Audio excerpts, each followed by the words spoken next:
Have you ever walked into a room and instantly felt the tension, even though no one said a word? Have you ever sensed someone's sadness behind their smile, or felt emotionally exhausted just by being too aware of everything around you? If yes, then what you carry is not just sensitivity, it's emotional intelligence. But while the world praises it as a gift, no one really talks about the weight it comes with. Ladies and gentlemen, emotional intelligence is often described as a superpower, the ability to recognize, understand, and manage not just your own emotions, but also the emotions of those around you. It sounds like a beautiful thing, and in many ways it is. Emotionally intelligent people are thoughtful, self-aware, intuitive, and often the peacemakers in relationships. But beneath that calm surface lies a truth that's rarely acknowledged, that this awareness can feel like carrying too many hearts inside one soul. The first struggle emotionally intelligent individuals face is the inability to turn it off. Imagine walking through life with a radar constantly picking up on people's moods, energy shifts, subtle body language, and unsaid words. It becomes nearly impossible to stay emotionally neutral. If someone around you is anxious, you feel it. If someone is upset but hiding it, you notice. You absorb their pain, sometimes without even meaning to. And while this makes you incredibly compassionate, it also leaves you emotionally drained. This constant emotional scanning creates an environment where your own feelings are often suppressed. Why? Because you're always prioritizing the emotional needs of others. You don't want to be a burden. You don't want to upset the balance. You don't want to be too much. So you regulate your tone, your expressions, even your truths, just to maintain harmony in a space that often doesn't notice how much effort you're making behind the scenes. There's also a mental toll that comes with emotional intelligence. The gift of awareness turns into a curse when it pushes you into overanalysis. You don't just feel an emotion, you dissect it. You question why you felt it, how it might be perceived, what it might mean in the bigger picture, and whether it's even valid. This overthinking creates a loop where emotions aren't just felt. They are examined, judged, and replayed, often at the cost of your own peace. And then there's the guilt, because when you're emotionally intelligent, you understand the pain of others so deeply that setting boundaries can feel cruel. Saying no can feel like abandonment. Putting yourself first can feel selfish. You carry the emotional weight of others as if it's your own, because in some strange, invisible way, you feel it as your own. And so, you say yes when you're exhausted. You listen when you're crumbling. You stay when you should walk away. But the world doesn't see this struggle. People only see the calm exterior, the person who has it all together, who gives wise advice, who always listens, always understands. They don't see the silent battles, the sleepless nights filled with emotional noise, the exhaustion from carrying too many invisible weights. Emotional intelligence can also lead to a unique kind of loneliness, because when you understand people deeply, you notice patterns, the masks they wear, the wounds they carry, the projections they throw, and often you crave depth that many people are not ready to meet. Small talk feels hollow. Surface relationships feel unsatisfying. So even in a crowd, you can feel alone, surrounded by people, yet emotionally starving for someone who gets it the way you do. And here's the irony. Emotionally intelligent people often struggle to ask for help because they're so used to being the helper, the listener, the healer. Admitting they're not okay feels like failure. Breaking down feels like weakness. But in reality, it's just the weight of their own humanity asking for rest. So, ladies and gentlemen, the truth is, emotional intelligence is not just a light that helps others see more clearly. Sometimes it's a light that blinds you from seeing your own needs. It's not just a strength, it's also a silent struggle. And the more we celebrate the gift, the more we must also acknowledge the burden. Because awareness without balance becomes burnout. Compassion without boundaries becomes self-neglect. And emotional intelligence without self-kindness becomes emotional imprisonment. But here's the hopeful part.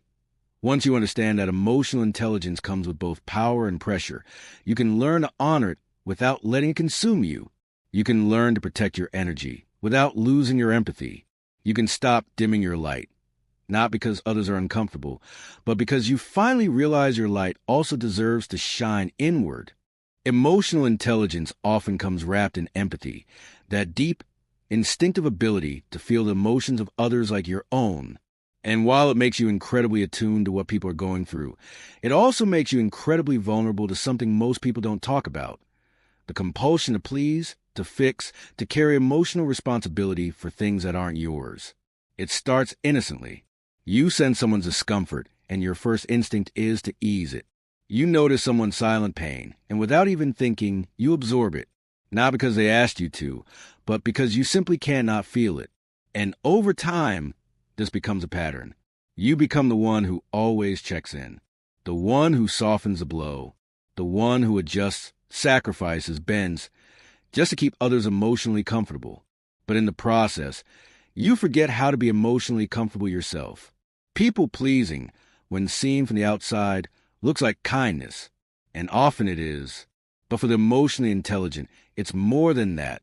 It's survival. Because when you can feel the disapproval in someone's tone, or the subtle change in their body language, or the emotional distance they create after something you said, your nervous system reacts instantly. You don't just sense their disappointment, you internalize it. You begin to carry the burden of fixing it, even if it wasn't your fault. And this is where emotional responsibility quietly sneaks in. You start to believe that it's your job to keep the peace, that if someone is upset, you must have done something wrong, that if someone pulls away, you have to close the gap. You blame yourself for their silence, their withdrawal, even their anger. Because you're so used to reading between the lines, you create entire narratives in your mind that always end with one conclusion: it must be me. This mindset becomes exhausting. Not only are you managing your own emotions, but you're constantly managing the emotional landscapes of everyone around you. You become hyper-aware of tone, timing, and tension. And without realizing it, you begin to edit yourself, shrinking your truth, softening your voice, avoiding confrontation, all in the name of preserving peace that often wasn't yours to maintain. You smile when you're hurting. You say yes when your whole body is begging to say no. You listen when you need to be heard. And you apologize, even when you're the one bleeding, just to make sure no one else is uncomfortable. And the worst part, the more you do this, the more people expect it, the more they believe you're fine, because you're always the strong one, the one who understands, the one who never asks for too much. But inside, you start to wither. You become emotionally overdrawn. You feel unseen, unheard, invisible in your own life. And the resentment starts to grow, not just toward others, but toward yourself. You wonder why you can't just speak up, why you always freeze when someone crosses a line, why you feel guilty for simply having needs. And the truth is, it's because you've been taught, silently, subtly, and repeatedly, that your worth is tied to your ability to make others feel okay. So you become addicted to harmony. You fear disapproval like it's danger. And somewhere along the way, you start to equate love with self-sacrifice. But real love, the kind that nurtures and sustains, doesn't require you to abandon yourself. It doesn't demand silence in exchange for acceptance. The real cost of emotional responsibility is self-erasure. You begin to forget who you are without the roles you play for others. You lose touch with your own emotional needs because you've trained yourself to respond faster to theirs. And even when someone asks, "How are you really feeling?" you struggle to answer, not because you don't want to share, but because you're so used to filtering your feelings through the lens of what's acceptable or digestible for others. And yet, despite the exhaustion, the guilt remains. The idea of letting someone down still makes your chest tighten. The thought of being misunderstood still haunts you, because emotional intelligence, when left unbalanced, doesn't just make you aware, it makes you overly responsible. And responsibility, when it becomes entangled with identity, can feel impossible to put down. But here's the truth. You are not responsible for everyone's emotions. You are not obligated to fix what you didn't break. And your value does not depend on your ability to keep everyone else emotionally comfortable. The world may not always tell you this, but it's okay to be kind without self-abandoning. It's okay to say no without explanation. And it's okay to choose yourself, not because you don't care about others, but because you finally realize you matter too. There's a particular kind of loneliness that emotionally intelligent people experience, and it has nothing to do with how many people are around them. It's the kind of loneliness that shows up even in crowded rooms, even during conversations that are supposed to feel meaningful. Because the truth is, when your mind is wired to think deeply and your heart is wired to feel even deeper, the surface level never satisfies you. You find yourself nodding during conversations, but internally drifting. You hear words, but you also hear everything behind the words, the hesitations, the hidden pain, the misalignment. And often, you notice how much is being left unsaid. That's where the distance begins. Not physical, not visible, but emotional. It's a quiet realization that most people around you are content swimming in the shallow end. While you're drowning in depth no one seems to understand. You crave meaning, real connection, conversations that cut through the noise and reach something real. But what you often find is small talk, emotional facades, and interactions that feel transactional. You become skilled at participating in these surface exchanges. You know what to say, how to smile, when to laugh. But afterwards, you feel emptier than before, because no matter how friendly the exchange was, it didn't feed you, it didn't touch you. And this is where isolation takes root, not because you're not loved or included, but because you feel unseen in your full complexity. People admire your wisdom, your calm, your insight. They come to you for guidance, for understanding. But rarely do they stop and ask, what do you need? Or better yet, who are you underneath all that insight? Because when you're emotionally intelligent, people often relate to the role you play in their lives, not the person you truly are behind that role. You begin to realize that you're the safe space for everyone else, but no one knows how to be that for you. You listen deeply, but when you speak, people don't always hear what you mean. You give space for others to be raw and messy, but when you try to be vulnerable, you're either misunderstood or met with discomfort. And so, slowly you retreat. Not out of bitterness, but out of emotional necessity. You stop expecting to be met at the level you offer others. And that decision, while protective, often feels like grieving, because what you truly long for is to be seen, not just for what you give, but for who you are, to be able to express your thoughts without softening them, your emotions without filtering them, to be able to share the heaviness you carry without being told to just relax or stop overthinking. But those kind of spaces are rare. And when you realize that most people don't even recognize their own emotional patterns, let alone understand yours, you begin to accept the reality that your depth may always be a quiet companion, not a shared experience. It's not arrogance. It's not superiority.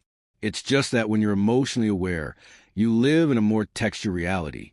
You see things others don't. You feel things more acutely. You notice dynamics, energy shifts, inconsistencies, not because you want to, but because you can't not. It's how your mind and heart process the world. But the more aware you are, the more alone you can feel in that awareness. And yet, you continue to show up. You continue to smile, to hold space, to offer words that lift others. Because deep down, you know that your depth is also your gift. You know that just because others don't fully see you, doesn't mean your presence doesn't matter. And maybe, just maybe, your quiet strength is something that offers others permission to go a little deeper too. But even so, you long for someone who doesn't flinch at your emotional honesty. Someone who hears not just your words, but what you meant by them. Someone who meets your gaze and says, I see you, all of you, and you don't have to shrink here. That's not asking for too much. That's asking for what's real. Until then, you continue to walk with your depth, not as a burden, but as a quiet fire. You continue to speak even if you're not always understood. You continue to feel even if it makes others uncomfortable. Because at the end of the day, being emotionally intelligent may feel isolating at times, but it also means you're living in truth, and that, in a world of masks, is something rare and beautiful. Self-regulation is often seen as a strength, the ability to stay calm under pressure, to manage emotional impulses, to respond with grace instead of reaction. For emotionally intelligent people, it becomes second nature. You pause before speaking. You breathe through frustration. You analyze before reacting. You filter your emotions so they don't spill over and cause discomfort for others. And in doing so, you become the stable one, the strong one, the one who always keeps it together. But what the world doesn't see is emotional buildup, this creates inside you. When you constantly regulate your emotions to keep the peace, those emotions don't just disappear. They get stored. They settle in the body, in the tightness of your chest, in the heaviness behind your eyes, in the way your jaw clenches without you realizing it. You become so good at appearing composed that even you forget how much you've been holding back. Until one day, it all feels like too much. You tell yourself, "It's okay, I'm fine," even when you're clearly not. You rationalize your feelings away, analyzing them so deeply that you eventually invalidate them. You downplay your hurt. You intellectualize your sadness, and you learn to explain your emotions instead of simply feeling them. This is a downside of high self-awareness. It creates a filter between the feeling and the expression, turning emotions into puzzles to be solved instead of messages to be honored. Eventually, the emotional disconnect becomes internal. You don't even know how to ask for support because you've trained yourself not to need it. You cry alone in silence. You process everything internally so well that by the time someone asks if you're okay, you already have a rehearsed response. And that response is almost always, "I'm good, just tired." But it's more than tired. It's emotional suppression dressed up as maturity. Because somewhere along the way, you started to believe that expressing raw emotions was a weakness, that it made you seem unstable, too sensitive, or hard to handle. So you overcorrected. You became the calm in the storm, the anchor in chaos. You became so focused on making sure no one else was uncomfortable that you forgot how to sit in your own emotional discomfort without shutting it down. And what makes this even more difficult is how others perceive you. They see your composure and assume you're okay. They see your patience and assume you're unbothered. They see your calm tone and assume you're emotionally bulletproof. But inside, you're screaming to be seen, not for your strength, but for your softness, not for your control, but for the emotions you never let slip through. It's a lonely place to be. When everyone praises you for being emotionally mature, but no one realizes how much you're hurting behind that maturity. You may start to notice how often you interrupt your own healing just to avoid making someone else uncomfortable. You swallow your truth in arguments, not because you're wrong, but because you fear conflict more than you value being right.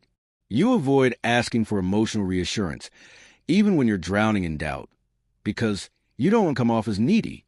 And you slowly start convincing yourself that being low maintenance is the same as being emotionally strong. But emotional strength isn't about hiding how you feel. It's about allowing yourself to feel it fully and trusting that expressing it won't make you any less worthy, any less respected, or any less loved.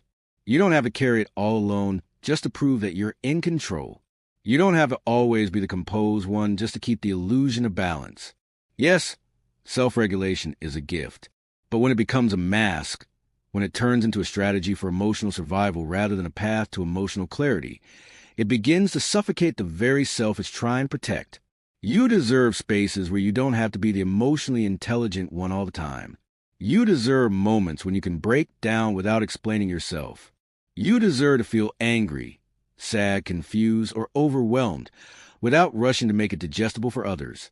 And most of all, you deserve to experience emotions not just as data to be interpreted, but as experiences to be felt in full color. It's okay to lose your composure. It's okay to be the one who needs a soft place to land. And it's okay to stop filtering every feeling to the lens of what's reasonable. Because your emotions were never meant to be reasonable. They were meant to be real. So, after all the quiet strength, after all the self-control, the compassion, the overthinking, and the silent battles, what's left?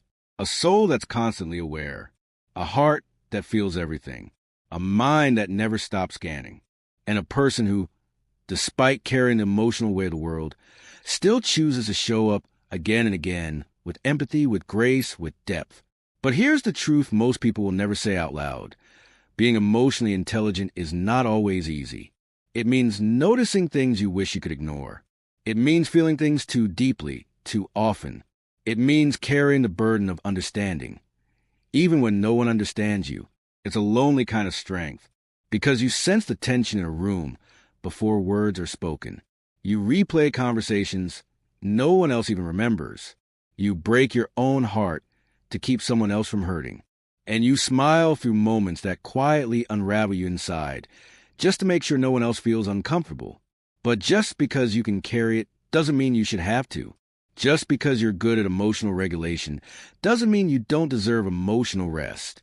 And just because you're strong doesn't mean you don't need softness too. You don't have to overfunction to be loved.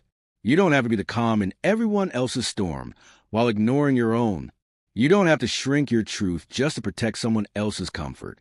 Being emotionally intelligent is a gift, but it doesn't make you less human. You still need space to cry, to be held, to be messy, to be seen not for your strength, but for your soul. You still need connection that meets you where you are, not where people expect you to be. So if you've been holding yourself together for too long, if you've been a quiet one in the room feeling everything but saying nothing, if you've been waiting for someone to see you behind the you that everyone depends on, this is your reminder. You are not too much. You are not too sensitive. You are not weak for feeling deeply. You are simply human with a heart that understands more than most, and a spirit that's learned to carry more than it ever should have had to. You deserve to be loved with the same depth that you offer the world.